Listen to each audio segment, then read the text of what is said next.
Board answer sheet का front page कैसे fill करना है आज की वीडियो में सीखते हैं। सबसे पहले ऊपर यहाँ पे बॉक्सेस आपको नज़र आ रहे हैं।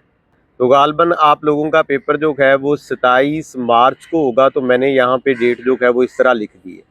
अब आपने देखना है कि आपका जो पेपर है आया कि वो सुबह के टाइम है या इवनिंग में है। अगर मॉर्निंग में है तो आपने इस बबल को एम वाले को फिल कर देना है और आपने इसको मुकम्मल तौर पे जो है वो फिल करना है। यहाँ पे अगर आप देखेंगे तो यहाँ पे उर्दू में और इंग्लिश में इंस्ट्रक्शंस लिखी हुई हैं, जिसमें बड़ा क्लियर लिखा है कि आपने जो पेन इस्तेमाल करना है उसका जो कलर है वो नीला या ब्लैक होना चाहिए और आपने बबल को मुकम्मल तौर पे इस तरीके से जो है वो फिल करना है। यहाँ पे भी लिखा है, यहाँ पे भी लिखा है। फिर आपको जो रोल नंबर स्लिप मिलेगी उसके ऊपर आपका रोल नंबर होगा। यहाँ पे मैंने एक फर्जी रोल नंबर लगाया, जैसे 60, 80 और 60। अब आपने करना क्या है, यहाँ पे रोल नंबर पहले लिख लेना है। फिर ये 6 जो मैंने लिखा है आपने नीचे को मूव करना शुरू कर देना है। 6 वाला बबल जो है वो आपने जाके जो है वो फिल कर देना है। इसी तरह आप यहाँ पे 0 है तो 0 वाला बबल जो है वो फिल कर दें। 8 है तो यहाँ पे आप आ दें 8 वाला फिल कर दें और यहाँ पे जो है वो 0 वाला फिल कर दें।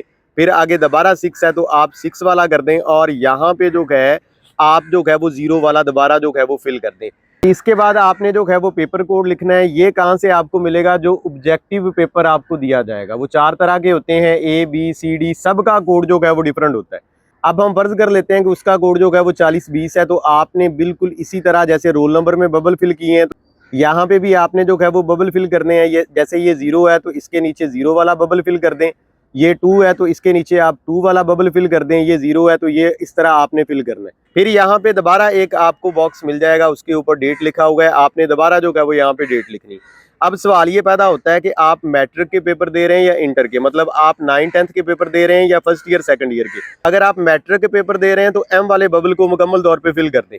अब मैट्रिक में बेटा नाहम के पेपर भी होंगे, दाहम के भी होंगे। तो पार्ट 1 जो है वो नाहम को कहते हैं। अगर आप नाहम के दे रहे हैं तो पार्ट 1 को कर दें। अगर आप 10th के दे रहे हैं तो पार्ट 2 को। तो पहले पेपर 10th के होने हैं, तो मैं आपको कह रहा हूँ आप पार्ट 2 को जो है वो यहाँ पे फिल कर दें। फिर इसके बाद आप एनुअल पेपर दे रहे हैं या सप्ली का पेपर दे रहे हैं, तो एनुअल दे रहे हैं तो ए वाले बबल को मुकम्मल तौर पे जो है वो फिल कर दें।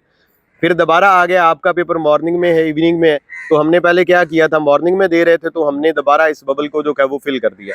फिर यहाँ पे आप किस सब्जेक्ट का पेपर दे रहे हैं, तो आप पेपर दे रहे हैं जी, फर्ज करें कि पहला पेपर आपका इंग्लिश का है, तो आप यहाँ पे लिख दें जी मेरा पेपर जो है वो इंग्लिश का है।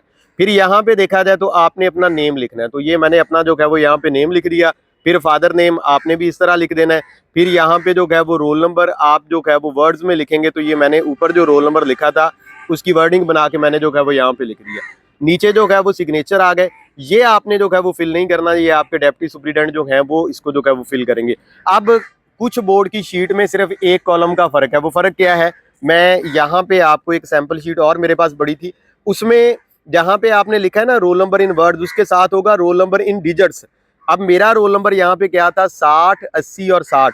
तो आपने इसको ट्रेस कर देना है। जैसे मैंने पहले 60 को ट्रेस कर दिया, इसके बाद 80, आप इसको इस तरह से 8 को ट्रेस कर दें यहाँ पे, ठीक है, ये 80 बन गया। और फिर आगे दोबारा क्या था, 60 था, आप इसको इस तरह से ट्रेस कर दें।